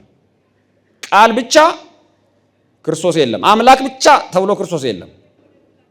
ወይም ቃሉም ይሄንን በመጽሐፍ ቤት የተለመደ ነው። ክርስቶስ ሩቅ አምላክ አይደለም፣ ሩቅ ቢሲም አይደለም። ሩቅ አምላክ አይደለም ማለት አምላክ ብቻ አይደለም፣ ሰው ያልሆነ አምላክ አይደለም። ክርስቶስ ማለት ሰው የሆነ ማን ነው? አምላክ ነው። ሩቅ ቢሲ አይደለም፣ ሰው ብቻም አይደለም። አምላክ የሆነ የሚለውን አንጠቀም። እዚህ አምላክ የነበረ አምላክነቱ ያልተለወጠ ሰው ሆኖ የተገለጠ ምንድን ነው? አምላክ ነው። ይሄ መረሳት የለበትም። ቋሚ ነገር ነው ማለት ነው። ይሄ ነገር እውቀቱ አላቸው ወይ የላቸውም? ምንድን ነው የሚፈልጉት ታዲያ ሙስሊሞቹ? ማጥቃት፣ እኛን ማሳሳት፣ ወደ ጉድጓድ ማስገባት፣ ማጠራጠር ነው። ሁልጊዜ ከውጭ ለሚመጣ ይሄ የቅበተ እምነት ዘዴ ነው የምነግራቸው አሁን ማለት ነው። ከውጭ ለሚመጣ ጥቃት አዲስ ዘዴ መፍጠር፣ አዲስ ስልት መቀየስ፣ የነሱን ቃላት አረፍተ ነገሮች አቀማመጦቻቸውን ለመረዳት መሞከር ሁልጊዜ ሰከንደሪ መሆን አለበት። ለኛ ስራ ማለት ሁለተኛ ስራችን መሆን አለበት። ሁልጊዜ እንዳትሳሳቱ ከፈለጋችሁ የራሳችሁን ወቁ። ምርጥ የሆነው የቅበተ እምነት ዘዴ ማለት የራስን እምነት ማወቅ ነው። የራስህን ክርስቶስን ካወቀው በምንም አይነት መንገድ ክርስቶስ ላይ ስህተት ሲመጣ መለየት ትችላለህ። መጀመሪያ ማለት ነው። ብርሃን አለ ማለት ጨለማ ሲመጣ ታያለህ ማለት ነው። እውነቱ አለ ማለት ሐሰት ሲመጣ ሲደባለቅ ታያለህ ማለት ነው። ስለዚህ ትከላከላለህ ማለት ነው። እኛ ግን ስራችን ምን ሆነ? የኛን የመጀመሪያ አልያዝንም። ስለዚህ የሰው አረፍተ ነገር እናዳምጣለን። ሙስሊሞች ትዊስት የሚያደርጉት ፕሮቴስታንቶች የሚቀርጿቸውን አረፍተ ነገሮች እናዳምጣለን ማለት ነው። ቅድም ከአንድ ወንድሜ ጋር እያወራን ነበር። ለምሳሌ የኛ ክርስቶስና የፕሮቴስታንት ክርስቶስ፣ የኛ ክርስቶስና የካቶሊክ ክርስቶስ አንድ ነው አይደለም? ብዙ ጊዜ ይነሳል፣ ክርክር ይነሳል። አሁን ሚዲያው ነው አሳይመንት እየሰጠን ያለው፣ ሰዎች ናቸው አሳይመንት እየሰጡን ያሉት። ነገር ግን እዚህ መጽሐፍ ቅዱስ ውስጥ ያለው ክርስቶስ አንድ ነው ወይስ ሁለት ነው? አንድ ነው። ኦኬ። እዚህ መጽሐፍ ቅዱስ ውስጥ ያለው ክርስቶስ አንድ ከሆነ ያ ክርስቶስ መጽሐፍ ቅዱሱ የዘነገረን ክርስቶስ፣ ቤተ ክርስቲያን የሰበከችው ክርስቶስ፣ ቤተ ክርስቲያን የምታምነው ክርስቶስ ፍጹም ሰው ፍጹም አምላክ ነው። ከእመቤታችን ከቅድስት ድንግል ማርያም ከስጋዋ ስጋን ከነፍሷ ነፍስን ነስቷል። ከሌላ ቦታ ስጋን አላመጣም። ኦኬ። ሌላ ቤንቴ ከማርያም ስጋ አልወሰደም ብሎ ቢመጣ ግን ከማርያም ስጋ ባይወስድም ያንተ ክርስቶስና የኔ ክርስቶስ አንድ ነው ብሎ ቢመጣ አንድ ነው ብለን ነው የምንቀበለው? ኖ፣ ሊሆን አይችልም። የኔ ክርስቶስ እኮ ከማርያም ከስጋዋ ስጋ ከነፍሷ ነፍስ ነስቶ ሰው ሆኖ በስጋ የተገለጠ ነው። ከሌላ ቦታ ስጋ ያመጣም አይደለም። ከሰው ውጪ ከመቤታችን ውጪ ስጋ የወሰደም አይደለም። እኔም ማውቀው በእሷ በኩል የመጣውን ክርስቶስን ነው፣ ከእሷ ሰው የሆነውን ክርስቶስን ነው። ሌላ ክርስቶስ ከመጣ ከሸራረፍከው ወይ ከለወጥከው ይሄ በጣም ሩቅ ነው። እንደው መሸራረፍም አይደለም መከፋፈልም አይደለም። ሌላ ክርስቶስ ፍጹም ሌላ የሆነ ክርስቶስ ማምጣት ማለት ነው። እንደዚህ አይነት ሲመጣ መለየት የምንችለው በምንድን ነው? የእኛን ትምህርት በማወቅ ነው። እኔ ክርስቶስ ከመቤታችን ከስጋዋ ስጋ ከነፍሷ ነፍስ ነስቶ ሰው ሆኗል። በስጋ የተገለጠ አምላክ ነው። ከስጋዋ ስጋ ከነፍሷ ነፍስ ከመንሳቱ በፊት አምላክ ነበረ። ያ ሳይለወጥ አምላክነቱን ሳይተው በአምላክነቱ ውላጤ ሳያስከትልበት የእኛን ባህሪ ገንዘብ አደረገ ብዬ እኔ አምናለሁ። መጽሐፍ ቅዱስ የሚያስተምረኝን ትምህርት ሲጨመቅ በዚህ ነው ያመንሁት። ይሄ ቤተክርስቲያን ትምህርት ውግዘት ሁሉ የተላለፈበት እና ከዚህ ውጭ የሚያምኑ ሰዎች እንዲወገዙ የተደረገበት ቃለ ግዘት በሃይማኖት አበው ተጽፎ ያለበት ነው። ኦኬ። ይሄን ሲለውጥ በቀላሉ ነው የምለየው። ሌላ ክርስቶስ ነው ይሄ ማለት አለብን ማለት ነው። ኤግዛክት የቤተክርስቲያን ክርስቶስ በሰዎች አይምሮ ሁሉ መኖሩን በሰዎች ህይወት ሁሉ መኖሩን ማወቅ አለብን። ያንን የምናውቀው በምንድን ነው? የቤተክርስቲያን ትምህርት ስናውቅ ነው። የቤተክርስቲያን የሆነውን ነገር ካላወቅ ነው የቤተ ክርስቲያን ያልሆነ ነገር ሲመጣም የቤተ ክርስቲያን ይመስለናል። ሌላ መሆኑን አንለይም። ብዙ ክርስቶሶች ሊኖሩ ይችላሉ ወይ? ይኖራሉ። ራሳቸውም እየሰበኩ ይመጣሉ። እንኳንስ ሌላ ሰባኪ መላክ ራሳቸውም እኔ ክርስቶስ ነኝ እያሉ ይመጣሉ። ተጽፏል፣ የተጻፈ ነገር ስለሆነ ማለት ነው። እግዚአብሔር ይርዳን። ኦኬ፣ እዚህ ጋር ላቁምና ጥያቄ ብቀበላችሁ ይሻለኛል። ትንሽ ደቂቃ ምናልባት የሚጠቅም ጥያቄ ከተነሳ ሊጠቅም ስለሚችል ወይም ግልጽ የሚያደርግ ነገር ብታነሱልኝ ጥሩ ይሆናል።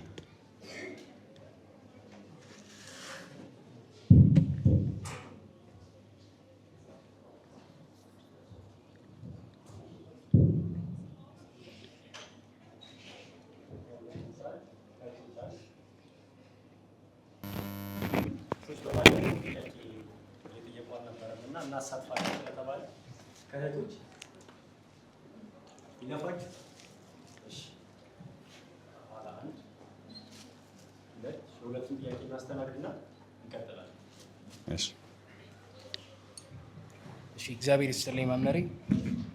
በተለምዶ ቅድም ስላነሱት ነው ፊሎቄ ስለሚባለው የካቶሊኮች ስላነሱት ነገር ማለት ነው። ካቶሊኮች ያነሱት አለ አይደል? ቅድም ስለ መንፈስ ቅዱስ መስረጽ እያነሱ ነበር አይደል? በተለምዶ ያው ፊሎቄ የሚባለውን ክርክርም ያነሳ እና ከወልድ የሚለውም ማለት ነው። እነሱ የሚያነሷቸው ጥቅሶች አሉ ከወልድም ይወጣል የሚለውም ማለት ነው። እነሱን ላንሳቸውና ቢያስረዱኝ ደስ ይለኛል። እነሱን ጥቅሶች አንደኛ ራእይ 22 ላይ ያለውን ነው የሚያነሱት። የት ላይ? ራእይ ምዕራፍ 22 ቁጥር 1 ላይ 22። እሺ ራእይ 22 ራእይ 22 ቁጥር 1 ላይ እንዲሁም ደግሞ ዮሐንስ ወንጌል ምዕራፍ 20 ቁጥር 22 ላይ አንድ ይሄንን መጀመሪያ እንትን እናድርገው። ኦኬ ራእይ 22 ቁጥር 1 ላይ ያለው እናንተ ወንድሞች አባቶችም አሁን ለእናንተ ነገሬን ስገልጥ ስሙኝ ይላል። 22 ቁጥር 1 ራእይ 22 ቁጥር 1 22 ቁጥር 1 ነው የሐዋርያት ሥራ ያነበው። ራእይ ነው። እሺ ራእይ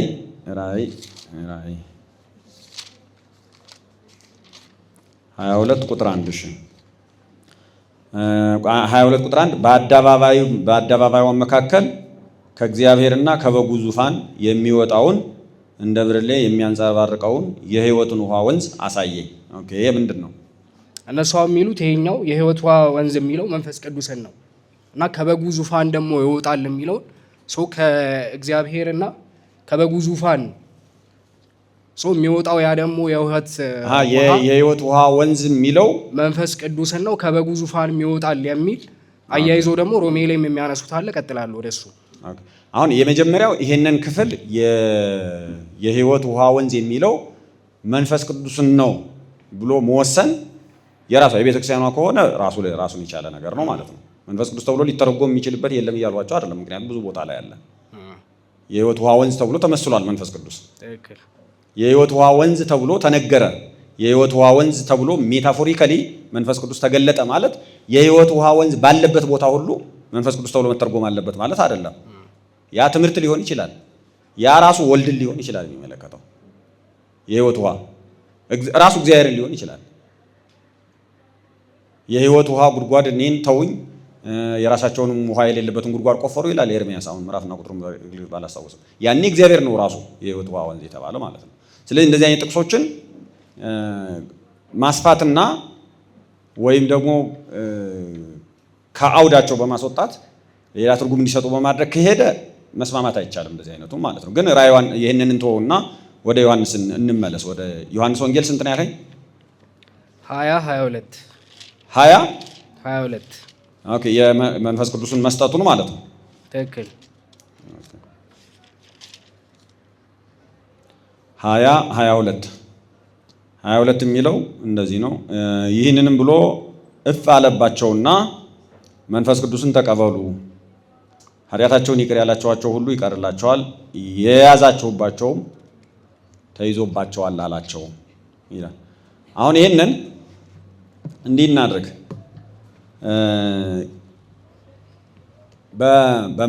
ከመንፈስ ቅዱስ ጋር በተያያዘ ሁልጊዜ ሶስት ቃላት ሁልጊዜም ቢሆን ዶግማ ስታጠኑ ነገረ መንፈስ ቅዱስ ስታጠኑ ከመውጣት ጋር ከልደት ጋር ከማንም ይወጣ የሚለውን ነገር ስታጠኑ 3 ቃላት ናቸው የሚያስቸግሩ። አንደኛው መውጣት የሚለው ቃል ነው። ቀጥታ መውጣት ወይም መገኘት የሚለው ማለት ነው። ሁለተኛው ቃል ደግሞ መስረጽ የሚለው ነው። እነዚህን ማገናኘት ስላለብን ማለት ነው። መስረጽ የሚለው ቃል ነው። ሶስተኛ እፍ ማለት የሚለው ነው። አሁን ይሄ እፍ ማለት ራሱ መውጣት ነው፣ መስረጽ ነው ወይስ መሰጠት ነው? ራሱ ስጦታ ነው የሚለውን ነገር እንገልጻለን ማለት ነው። አሁን እዚህ ውስጥ ኢየሱስ ክርስቶስ እፍ ብሎ መንፈስ ቅዱስን እያሰረጸ ነው? እፍ ብሎ መንፈስ ቅዱስን እያሰረጸ ነው ወይስ መንፈስ ቅዱስን እየሰጠ ነው? ወይም የመንፈስ ቅዱስን ጸጋ እየሰጠ ነው? ማለት እያሰረጸ ከሆነ መስረጽ ስለሚባለው ነገር ወይም ከመንፈስ ቅዱስ መውጣት፣ ከአብ መውጣት፣ ከወልድ መውጣት፣ ከመንፈስ ቅዱስ መውጣት የሚባለውን ነገር በሌላ መንገድ እየተረዳ ነው ማለት ነው። መንፈስ ቅዱስ ከአብ ይወጣል ከወልድ ይወጣል ሲንባል ከመንፈስ ቅዱስ አይሰጥም ማለት አይደለም። ራሱ ኢየሱስ ክርስቶስም እኮ እኔ አባቴ የሰጠውን ተስፋ እሰጣቸዋለሁ ልክላቸዋለሁ ብሏል አይደል? ተደጋጋሚ ነግሮናል። ስለዚህ መንፈስ ቅዱስን አብ ይሰጣል፣ ወልድ ይሰጣል፣ ራሱ መንፈስ ቅዱስም ራሱን ይሰጣል ራሱ። እፍ በማለት ውስጥ ኢየሱስ ክርስቶስ ያደረገው ነገር ምንድን ነው ስንል መንፈስ ቅዱስን ማስረጽ ነው ብሎ ከተረጎሙት ልክ ነው፣ ሊያከራክር ይችላል። ነገር ግን ኢየሱስ ክርስቶስ መንፈስ ቅዱስን እየሰጠ ነው ወይም ሀብተ መንፈስ ቅዱስን እያደለ ነው። ሀብቱ ነው ወይስ አካሉ ነው የሚሰጠን የሚል ሌላ ክርክር ስላለ ሁለቱንም እያስቀመጡ ሄዱት። ለዛ ነው መንፈስ ቅዱስን እየሰጠን ነው እንጂ መንፈስ ቅዱስን እያሰረጸ ነው ወይ? እያሰረጸ ነው። ኦኬ። ሌላ ሁለተኛ ልጠይቃችሁ። መንፈስ ቅዱስ ከአብ ይሰርጻል ማለት በወልድ ህልው አይደለም ማለት ነው? ከአብ ይሰርጻል ማለት በወልድ ህልው አይደለም ማለት ነው? በአብ ብቻ ነው ያለ ማለት ነው? አይደለም። ምክንያቱም ህልው መሆን አብ በወልድ አለ፣ ወልድም በአብ አለ፣ አብ በመንፈስ ቅዱስ አለ፣ መንፈስ ቅዱስም በአብ አለ፣ ወልድ በመንፈስ ቅዱስ አለ፣ መንፈስ ቅዱስም በአብ አለ። ህልዋን ናቸው። ህልዋን ማለት አንዱ በአንዱ ህልው ነው። ይሄ ቃል በትክክል ምን ማለት እንደሆነ ካልተረዳችሁ ቁጭ ብሎ ነው ትምህርት ኮርስ ነው የምትወስዱት ማለት ነው። ኮርስ ሲወሰድ ነው የሚጣራ ምን ማለት ነው ራሱ ህልው መሆን ማለት ምን ማለት ነው? አብ በወልድ ወልድ በአብ አብ በወልድ በመንፈስ ቅዱስ ወልድ በአብ በመንፈስ ቅዱስ መንፈስ ቅዱስ በአብ በወልድ ህልዋን ናቸው ስንል ምን እያለ ነው የሚለውን ነገር መመለስ ያለብን ማለት ነው። ነገር ግን ከአብ ይሰርጻል ማለት ከአብ ብቻ ነው የሚሰርጽ ማለት በወልድ ህልው አይደለም ማለት አይደለም። ካልሆነ ወልድና መንፈስ ቅዱስ የተለያዩ ይሆናሉ ማለት ነው። ህልውና ከሌለ አንዱ ነጥብ ይሄ ነው። በሌላ በኩል ደግሞ ከዚህ ትምህርት ጋር ተያይዞ በምስጢረ ሥላሴ ትምህርት ውስጥ በካቶሊክና በኦርቶዶክሳውያን መካከል ክፍተት የፈጠረ ፖይንት አለ። የሥላሴ ሁለት ለምሳሌ ወልድን የወለደ አብ ብቻ ነው ብሎ የሚያምን ሰው መንፈስ ቅዱስን ያሰረጸም አብ ብቻ ነው ብሎ ካላመነ መንፈስ ቅዱስን በማስረጽ ወልድም አለ ካለ መንፈስ ቅዱስ ወልድን በመውለድ መንፈስ ቅዱስ አለ ብሎ ለማመን ምንድን ነው የሚከለክለው? ምንድን ነው የሚከለክለው?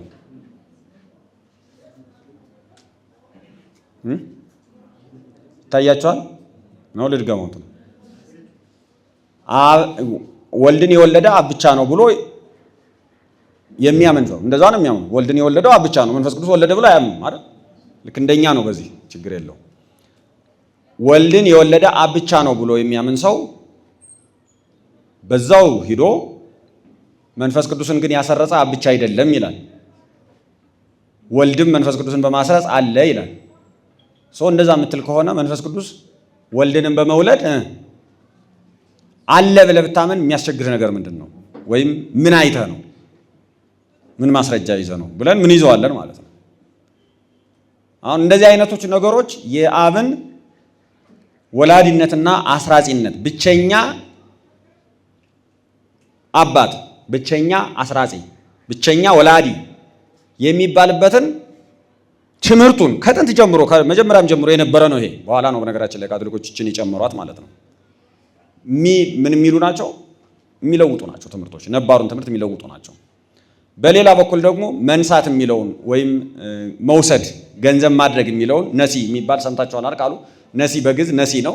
ግን መንሳት፣ መውሰድ፣ ገንዘብ ማድረግ የሚለውን ቃልም እንደ ምን ያዩታል?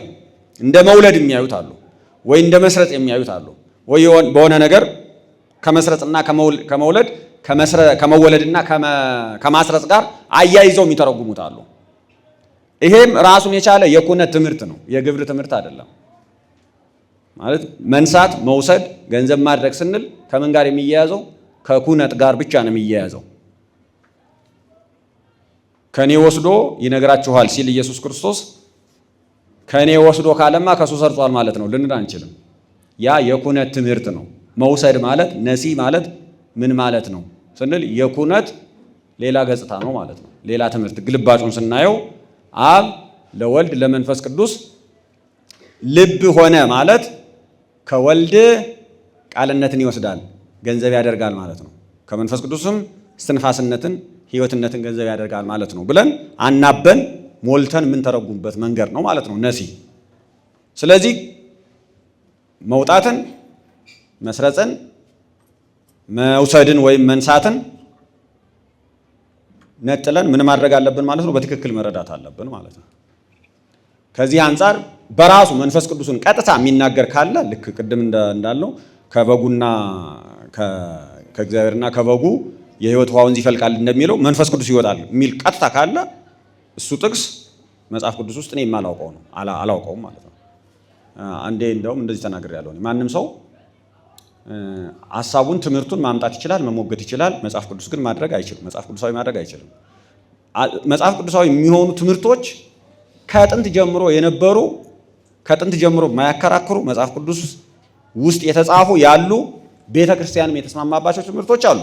አዳዲስ ትምህርቶች ሲመጡ ይሄ መጽሐፍ ቅዱሳዊ አይደለም፣ ይሄ አባቶቻችን ትምህርት አይደለም፣ ይሄ ቤተ ክርስቲያን እምነት ትምህርት አይደለም ተብሎ ሲመጣ ይሄ ጥያቄ ተቃውሞ የተነሳበት አስተያየት ከሁለቱ አንዱ ነው የሚሆነው።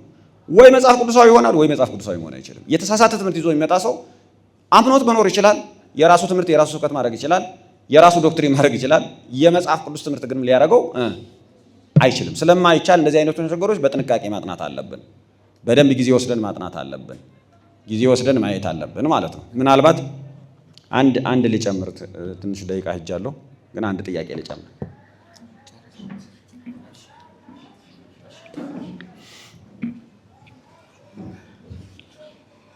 በዚሁ በነገረ ክርስቶስ ላይ እኔ ማነሳው ሰለስቱ ምዕት ቅዳሴ ላይ ምናልባት ስልካችሁ ላይ ካለ ሰለስቱ ምዕት ቅዳሴ ላይ ቁጥር 41 ላይ እኛስ የአብና የወልድን የመንፈስ ቅዱስንም በር እናስተውል፣ ሐዋርያት እንዳስተማሩን ለእሱ አንድ የሚሆን ኢየሱስ ክርስቶስ ልጁ እንደሆነ አብ የልጁን ነገር ይናገራል ብለው ወልድም የወለደው እግዚአብሔር አብ እንደሆነ ይናገራል። መንፈስ ቅዱስም ከአብ እንደወጣ እንደሰረጸ ይልና ከወልድም እንደነሳ ይናገራል ይላል። በእኛ ትምህርት ያ በሚስጥረ ሥላሴም አሁንም ስንማር አብ ወላዲ አስራጺ፣ ወልድ ተወላዲ፣ መንፈስ ቅዱስ ደግሞ ሰራጺ ከማን ከአብ ብለን የምናምነው በትምህርታችን። እዚህ ላይ ግን ከወልድም እንደነሳ ይናገራል ብሎ ስለጻፈው ምናልባት ይሄ ነገር ቢብራራልን ብዬ ነው። ጥሩ ነው። ሲናገረው የነበረውን የቅድሙን በደንብ እንዳሰፋ የሚያደርገኝ ጥያቄ ነው። ይሄ ጥሩ ነው። አብ ወልድን እንደወለደ መንፈስ ቅዱስን እንዳሰረጸ ይናገራል። ወልድም ከአብ እንደተወለደ ይናገራል። መንፈስ ቅዱስም ከአብ እንደሰረጸ ከወልድም ምን እንዳለ እንደነሳ ቅድም የተናገሩት ነው። መንሳትና መስረጽ፣ መውጣትና መስረጽ ይገናኛሉ፣ ይወራረሳሉ፣ አንድ አይነት ትርጉም ይይዛሉ፣ አንድ አይነት ምስጢርም ሊኖራቸው ይችላል። መስረጽ እና መንሳት ግን አንድ አይነት ትርጉም የላቸውም። በራሱ እንደዚህ ተረዱት። መንሳት ማለት ምን ማለት ነው? መንሳት መውሰድ ማለት ነው ወይስ መስጠት ማለት ነው? መንሳት ገንዘብ ማድረግ ማለት ነው ወይስ መስጠት ማለት ነው? እሺ መውጣት ምን ማለት ነው? መስረጽ ማለት ምን ማለት ነው? ማስረጽ ማለት እሺ ምን ማለት ነው? ማስረጽ ማለት ማስገኘት ማለት ነው አይደል? ቃሉን ዝም ብለን በቀላሉ እንረዳው። ማስገኘት ማለት ነው። ስለዚህ ሐሳቡ መውሰድን አይደለም የሚመለከተው፣ ማግኘትን አይደለም የሚመለከተው፣ ማስገኘትን ነው የሚመለከተው። መንሳት ተቃራኒ ነው ያለ። ይሄንን ተረዱት። ተቃራኒ ነው ያለ ማለት ራሱ መንፈስ ቅዱስ ይወስዳል እንጂ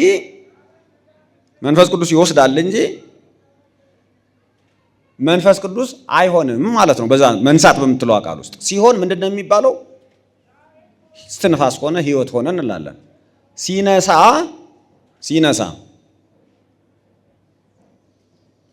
ከሁለት ነው የሚነሳ፣ ሲሰርጽ ከአንድ ነው የሚሰርጽ ማለት ይሄ ሊሆን ይችላል።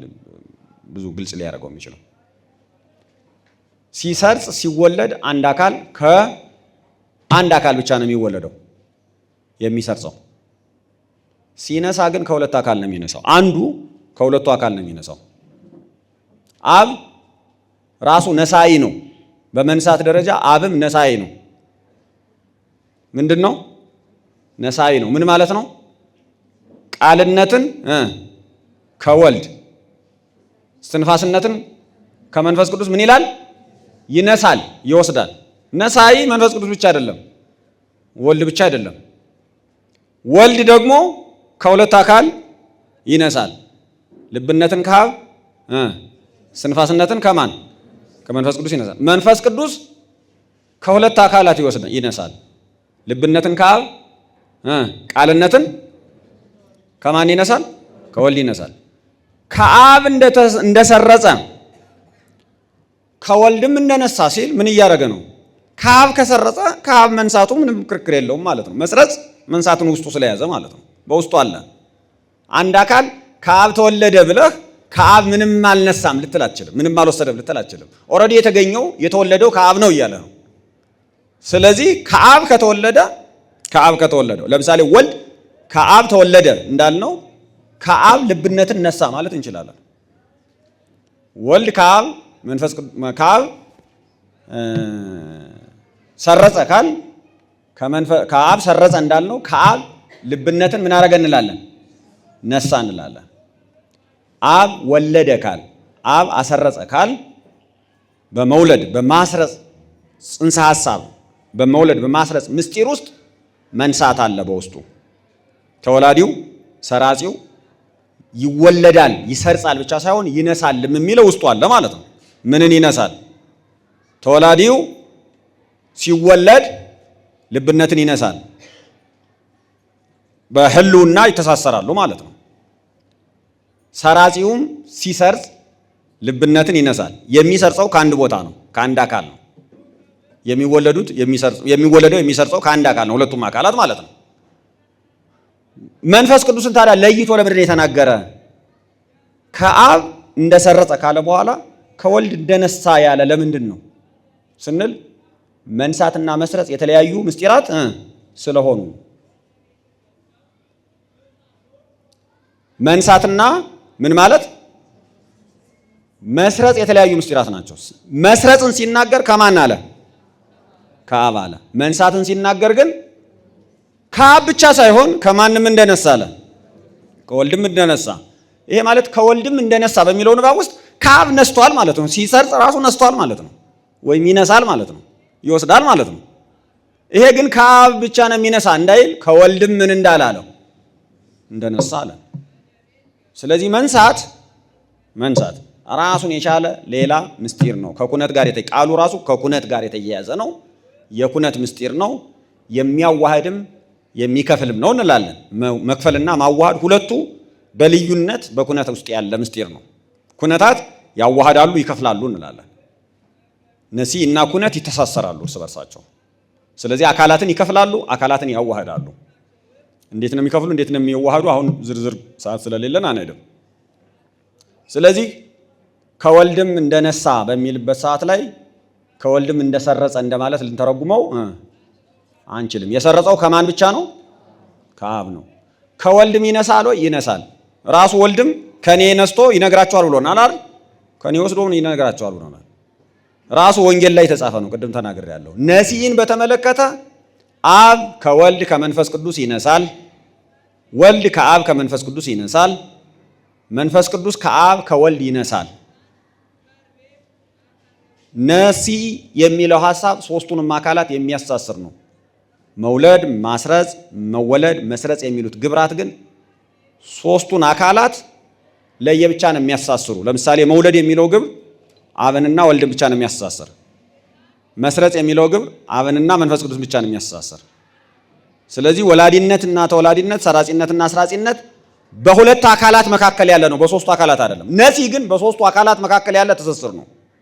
ሰርክሉን ትሪያንግሉን ይዘገዋል ማለት ነው። አሁን እኔ በእንትን ላይ በኮርስ ላይ ሳስተምር ለግብር ትሪያንግሉ ታችኛው ክፍል ከፍት ነው የሚሆነው። አብ አለ፣ ወልድ አለ፣ መንፈስ ቅዱስ አለ። በግብር ስንመጣ ታችኛውን አንዘጋም ማለት ከወልድ ወደ መንፈስ ቅዱስ የሚሄደውን አንዘጋም። ምን ማለት ነው? ለምሳሌ እንደዚህ ትሪያንግል ይዩትና እንደዚህ አንድ አለን ካናቱ ላይ፣ እንደዚህ አንድ አለን፣ እንደዚህ አንድ አለን። ከታችም ትሪያንግል ለመስራት መዝጋት አለብን አይደል? ስለዚህ ከላይ አብ አለ፣ ከዚህ ጋር ወልድ አለ፣ ከዚህኛው ጋር መንፈስ ቅዱስ አለ። አብ ወደ ወልድ ሲገናኝ፣ አብ ከወልድ ጋር ሲገናኝ በወላዲነትና በተወላዲነት ነው አይደል የሚገናኙ? በግብር ጊዜ በወላዲነትና በተወላዲነት ሲገናኙ መስመሩ አብና ወልድን ብቻ ነው የሚያገናኝ። ምስጢሩ አብና ወልድን ብቻ ነው የሚያገናኝ። በዚህ በኩል ከመንፈስ ቅዱስ ጋር ደግሞ አብና መንፈስ ቅዱስ ሲገናኙ አስራጺና ሰራጺ ሆነው የማስረጽና የመስረጽ ምስጢሩ አብና መንፈስ ቅዱስ ብቻ ነው የሚያገናኝ። የነሲና የኩነት ምስጢር ሲሆን ግን ይሄኛው ታችኛው ምን ያደረጋል? ይዘጋል፣ ሶስት ይሆናል። ምን ማለት ነው? ከአብ ወደ ወልድ ወደ መንፈስ ቅዱስ ልብ መሆን አለ። ከአብ ወደ አብ ወደ ወልድ ልብ መሆን አለ፣ ወደ ሁለቱም። ከሁለቱም ደግሞ ቃልነትንና እስትንፋስነትን ምን ማለት አለ? መንሳት አለ። ከወልድ ወደ አብም ወደ መንፈስ ቅዱስም ቃል መሆን አለ። ከአብም ከመንፈስ ቅዱስም ወልድ ደግሞ ቃልነትንና ልብነትንና እስትንፋስነትን ምን ያደርጋል? መንሳት አለ። ከመንፈስ ቅዱስም ወደ አብና ወደ ወልድ ሕይወት እስትንፋስ መሆን አለ። ከመንፈስ ቅዱስ ማለት ነው፣ ወደ አብና ወደ ወልድ። መንፈስ ቅዱስ ደግሞ ከአብ ልብነትን ከወልድ ቃልነትን መንሳት አለ። ሙሉ በሙሉ ዝግ ነው የሚሆነው ማለት ነው። የሶስትዮሹ ምስጢር ዝግ ነው የሚሆነው። ይሄ ማለት ሙሉ በሙሉ ግብር የሚለውና ኩነት ነሲ የሚለው ምስጢር የተለያየ መሆኑን ትረዳላችሁ ማለት ነው። በዚህ ተወለደ ሰረጸ ማለት ነሳ እንደማለት፣ ሆነ እንደማለት፣ ልብ ሆነ፣ ቃል ሆነ፣ እስትንፋስ ሆነ እንደማለት አለመሆኑን ትረዳላችሁ ማለት ነው። ነሲ የሚለው ቃል ከአብ ሰረጸ ከወልድ ነሳ ተብሎ ሲናገር ግራ አይላችሁም ማለት ነው። ከአብ እንደሰረጸው ከአብ ነሳ ቢል መንሳት አለ ወይ? የስ አለ። ግን ከአብ ከሰረጸ መንሳቱ በውስጥ ታዋቂ አለ። በቃ ከአብ ተገኝቶ አልነሳም ምንም ድንን አንችልም። ከወልድስ ሲል አልሰረጸም፣ ግን ምን አለ? ነሳ አለ። ግን ነሳ። ግን ለምን አልክ? መስረጽና መንሳት ምን ስለሆኑ? የተለያዩ ነገሮች ስለሆኑ፣ መውሰድና መስረጽ የተለያዩ ነገሮች ስለሆኑ ማለት ነው። እግዚአብሔር ይስጥልኝ፣ ሰላም ያገናኝን፣ የሰማነውን በልቡናችን ያሳድረው።